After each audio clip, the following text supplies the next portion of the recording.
Terkait perkara penyerobotan dan perusakan lahan oleh PT Bukit Asam terhadap lahan milik Peltu Budi Hartoni dan Peltu Hardiansyah, pihak kepolisian Polres Muara Enim mendatangi langsung lokasi sengketa.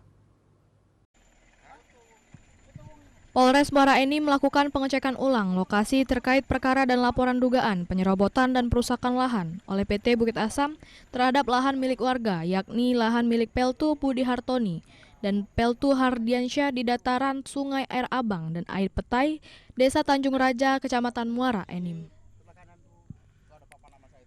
Pada kesempatan itu, pihak Polres Muara Enim mengecek dan memastikan titik batas lahan yang disengketakan dengan menghadirkan pihak-pihak yang bersengketa PT Bukit Asam dan 2 anggota TNI Peltu Budi dan Peltu Hardiansyah dan juga pemerintah dari 2 desa yakni Desa Tanjung Raja dan Desa Lingga. Di lapangan, selain memastikan titik koordinat, kepolisian juga melihat bukti-bukti batas yang tertuang dalam surat yang dikeluarkan oleh Dinas Pemberdayaan Masyarakat Desa serta surat batas yang dikeluarkan oleh pihak Pemda Muara Enim. Pertama sekali menjual yang diserahkan sama dibeli oleh Pak Fiansa sama Pak Budi, nanti kita siap. Baik. Siap. Yakinlah Siap. Polres juga tidak Siap. partai mana. Siap. Tidak berpihak pada PTBA, tidak memihak pada Pak Budi. Siap.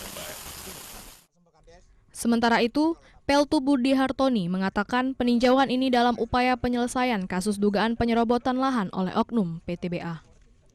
Hasil dari tinjau lapangan TKP hari ini menunjukkan jalan petrosi dan luas tanah punya Pak Hardiansyah dan Budi Hartoni beserta titik batas. Dari Muara Enim, Edwin Sahsatria, iNews melaporkan.